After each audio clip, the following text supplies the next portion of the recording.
it's Lori back again to talk today a little bit about melting wax 101, some tips and tricks. This is part 2. There is a part 1. I'll put a link to that down below if you're interested in checking that out.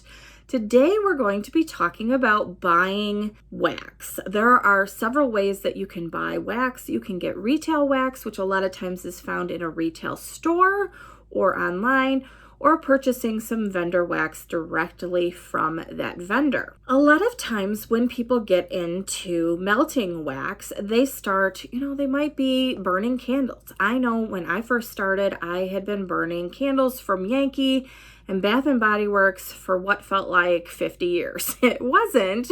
It felt that way.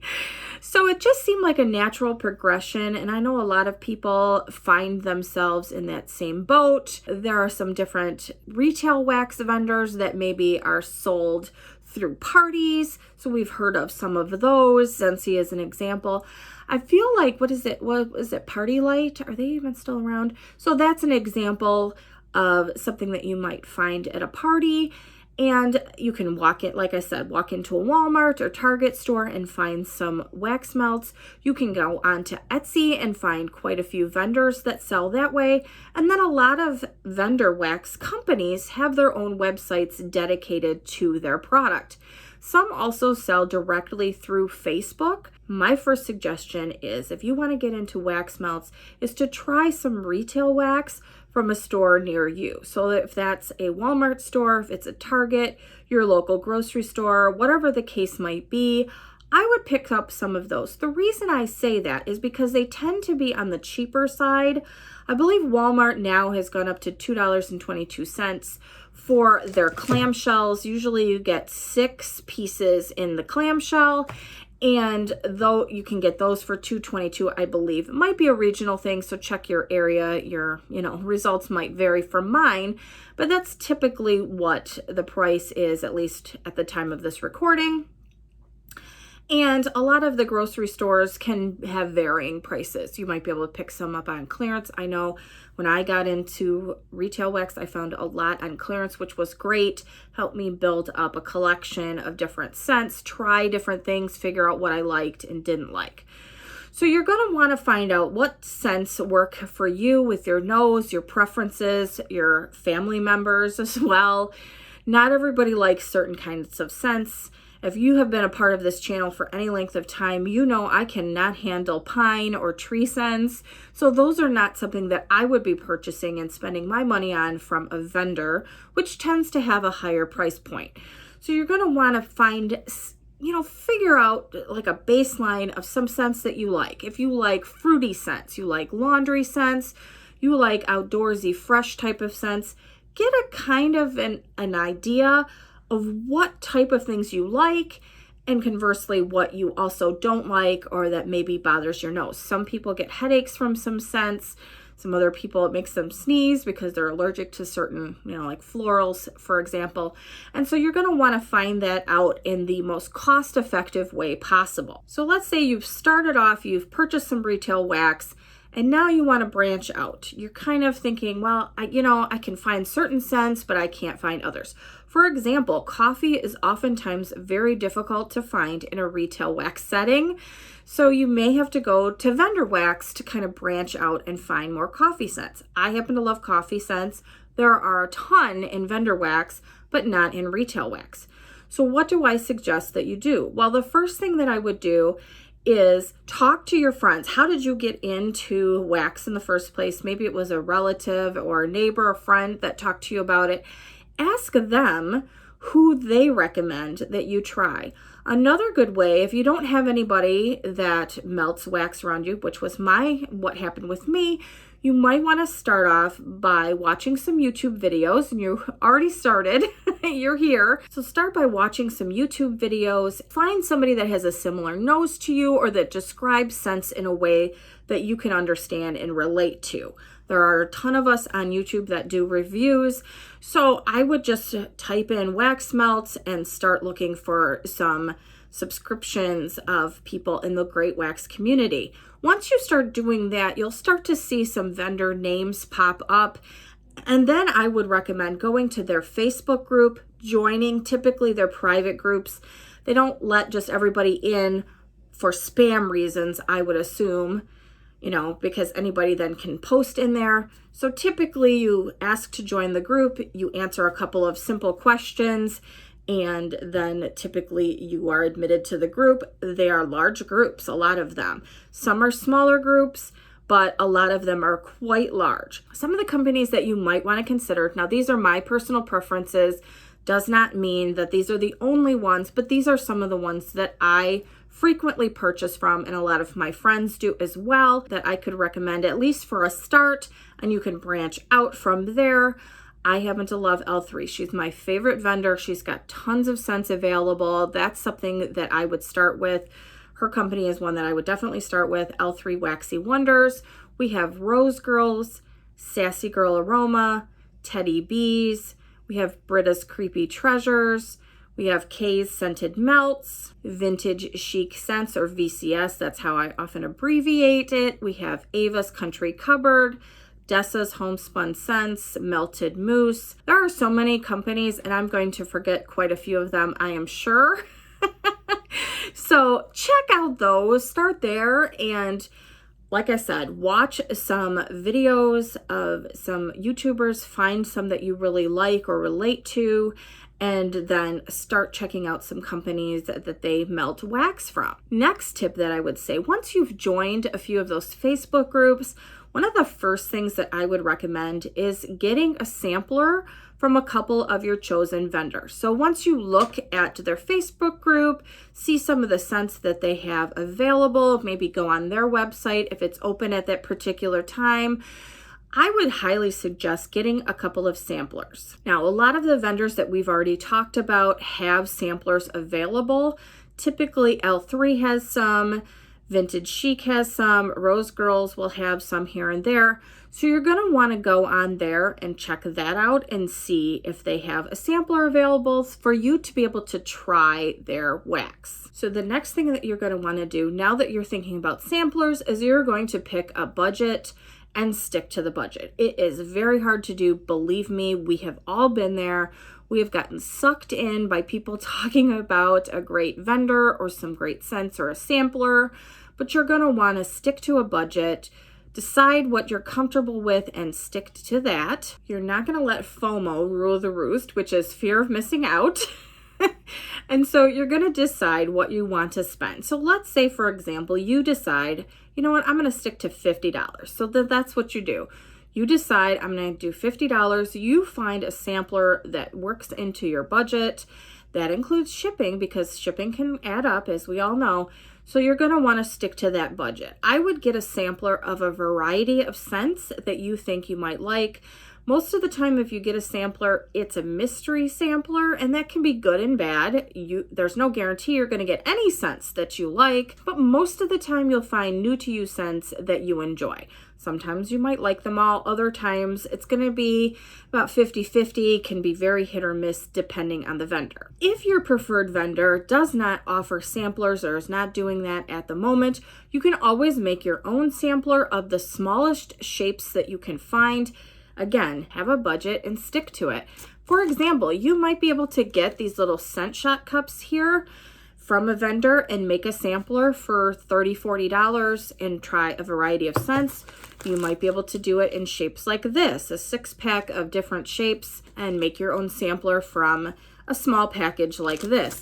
Another option is a fun shape like this. You might be able to do a small sampler with shapes like this and stick to a budget and do it that way. So it really is up to you. It's really easy to overbuy. That's the easiest thing that you can possibly do. But you might find out after spending $100, $200 on a vendor order that it doesn't work in your home at all, or you don't like any of the scents that you purchased. So have a budget, go in, stick to it, and go from there. You'll be happier in the long run, and believe me, it'll be no time at all that you will be getting quite a large stash of wax. It just tends to happen to all of us. You don't need to jump in with just one vendor. I would try a few different vendors, small orders, see what works for you, and go on from there. Another way of trying different vendors and different scents is buying a D-stash. That's basically somebody that's reselling the wax that they purchased for whatever reason. Maybe they bought way too much and they have determined that they're not going to melt all this wax in the amount of time. Maybe the scent wasn't great for their nose, but it could be a new favorite for you. So D-stashes are a way of checking it out, trying different vendors. Sometimes people will put together a mystery type of grab bag scenario just for the cost of shipping. If they're trying to offload some samples or some other wax, that might be a really good option as well. There are a couple of websites that you might be able to check out to see if there's any available. I'll put a link to those down below. Those are also Facebook groups. I'm sure there's others, but those are the two that I am aware of at the time of this recording. And another thing that's going to be really hard, I can guarantee that you're going to struggle with this. I still struggle with this. But you're going to want to melt the wax before you purchase more from that particular vendor. So let me say that again. Melt the wax before you make a judgment and determine if you want to buy more from that vendor. It's super easy to open it up, smell it on what we say is cold sniff. That is before it's warmed up and warming in your house.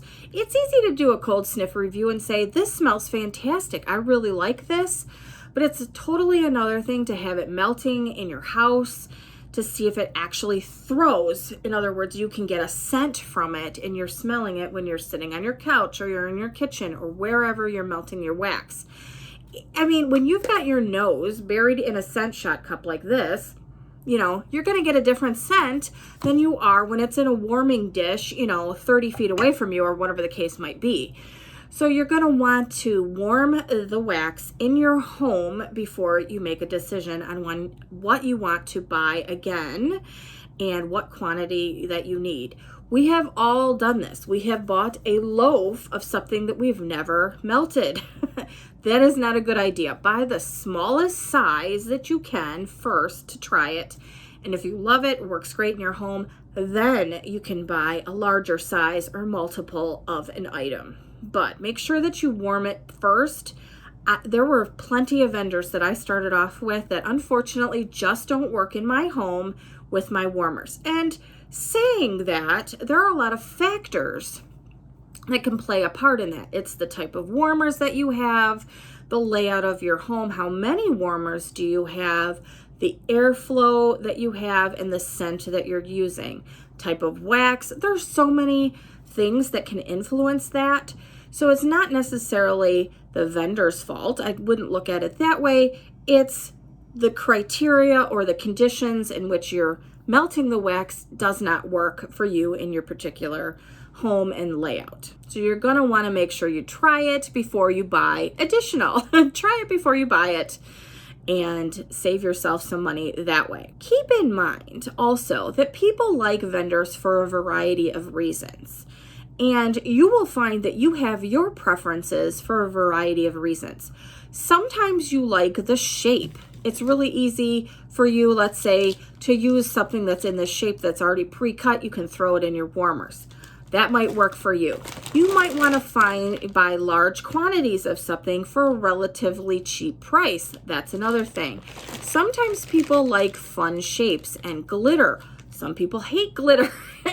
It just really depends on what you're looking for, and just keep that in mind.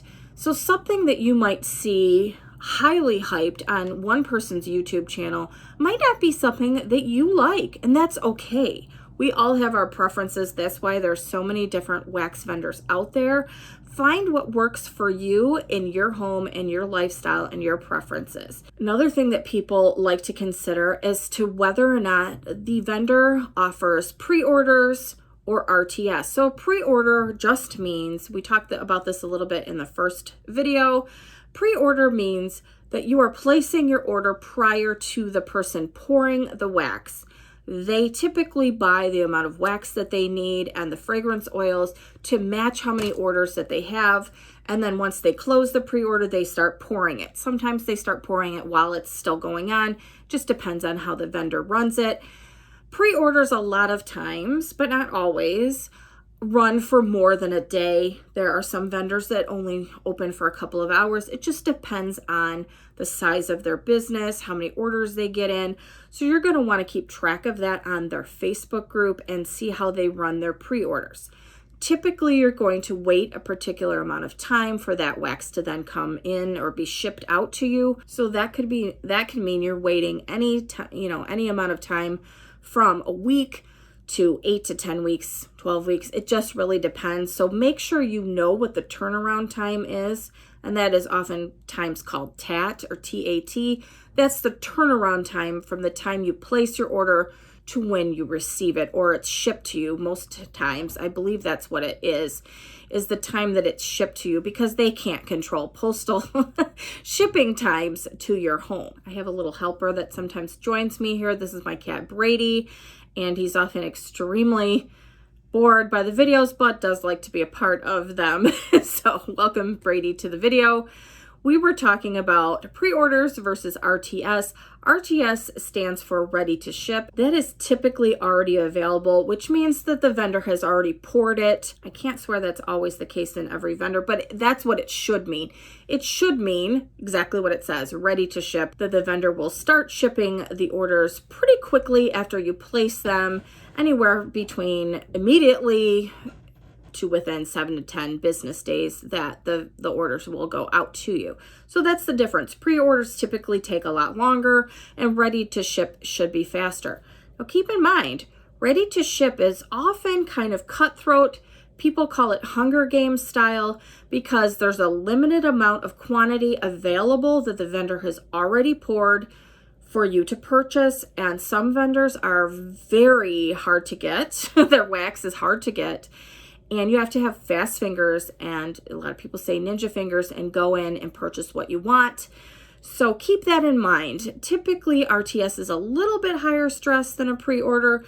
It all depends on what you want. There's always a trade-off in life, right? So RTS typically is higher stress, but you get it faster. Pre-order is lower stress, but it takes longer to get it. So it all kind of balances out. You need to decide which works the best for you, and maybe do a combination of the two from different vendors and see what works for you. This next one might seem like a no-brainer to you, but no one else is sniffing the wax in your home, right? Except for your family, maybe friends that come over. Nobody else in the wax community should be judging what you are purchasing.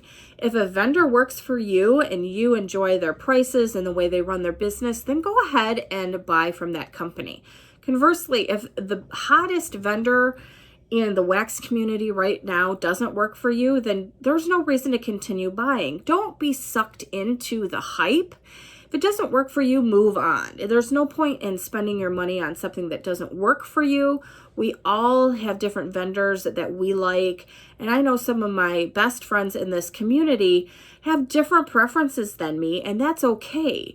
It's the spice of life to have variety, so you need to find what works best for you and choose accordingly. Don't buy too much of one scent. I did this in the beginning. I thought I loved lavender, and come to find out it actually isn't really my friend.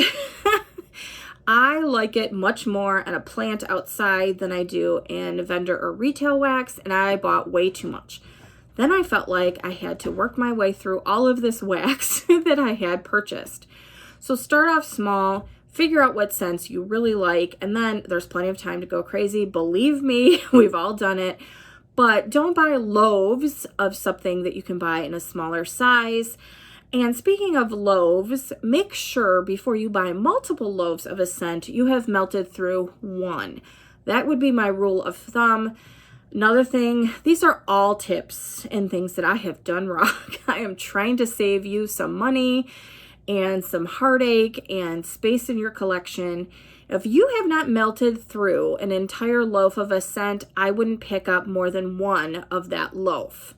I am actually working on something right now that I bought a small size, so something like this, and melted it, thought it was great, bought 2 loaves of it, and now I'm sick of it because loaves are large. They take a lot longer to get through.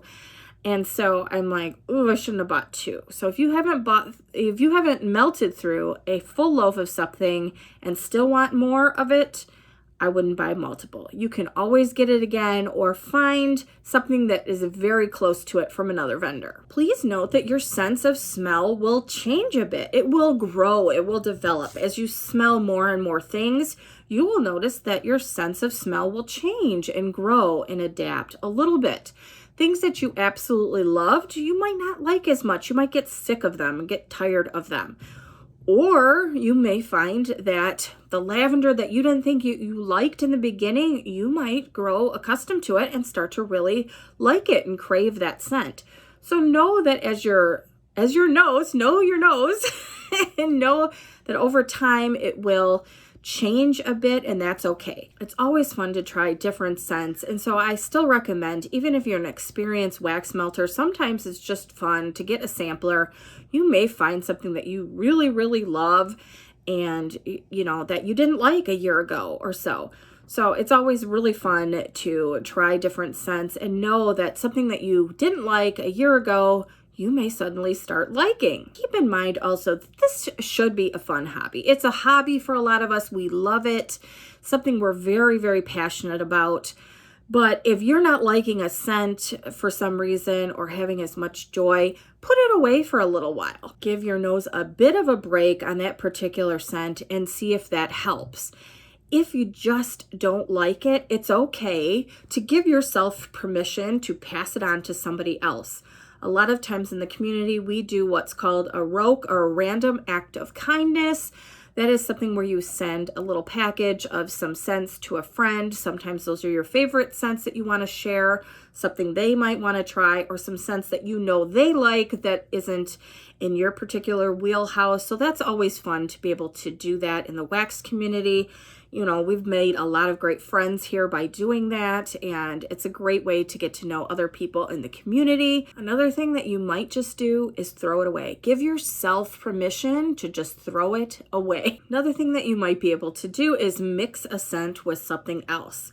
You could mix it, for example, with a vanilla bakery type of scent, and maybe that will kind of tamp it down a little bit and see if that helps. Patricia Gates here on YouTube has a great suggestion for that. She said, don't mix something that you absolutely love into something that you don't love, because then you might find that you don't like the scent anymore that you used to love. So mix a couple of scents that are a little iffy together and see if that helps. If not, worst case scenario, you can throw it away. You can take it out of the warmer. So give yourself that permission. There have been scents I've thrown away. I will tell you, they were just so hideous to me that I didn't think that I wanted to pass them on to somebody else. We've all had something that just didn't work for whatever reason. And truly, maybe somebody else would really have loved it, but it just weighed me down, so to speak. It was something that I was just really unhappy with, and I thought, you know what, I'm just going to throw this away. It's like anything else in life. Sometimes you just have to let it go. So I determined that I was going to throw it away and felt so much better afterwards. So sometimes you just have to do that. Melt it at night. That's another trick that I do quite often. I keep my warmers on 24/7, not the Tealights where it's a burning flame. No, my hot plate warmers, those are on 24/7. And a lot of times I will put on an iffy scent, something that I'm not real sure of, maybe I'm kind of sick of.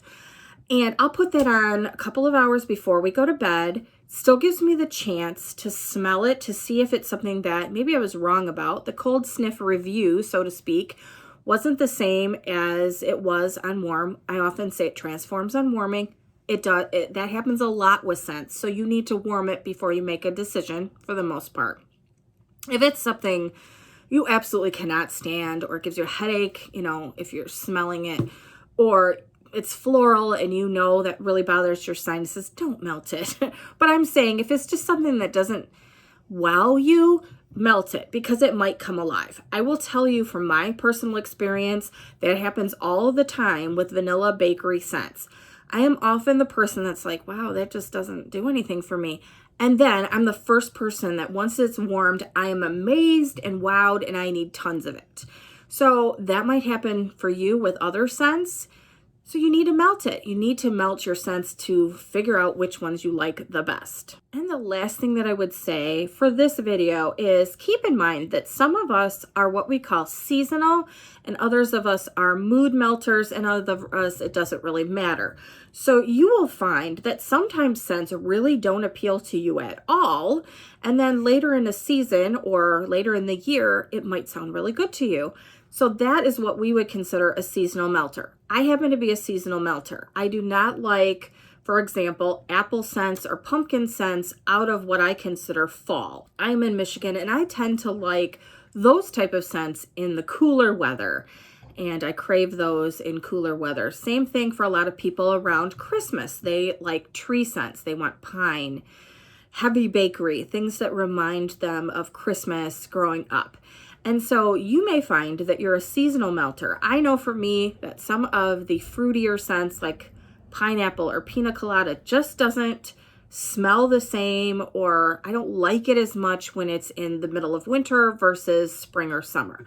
That may be you. You may also be a mood melter, whatever strikes your fancy at that particular time. Sometimes if they're having a really bad day, maybe they want, I don't know, something uplifting that lifts their mood, like a lemon scent or citrus, that type of thing. If they're feeling sleepy, they might want a lavender scent, or want to go to sleep, they want a lavender mint scent, that type of thing.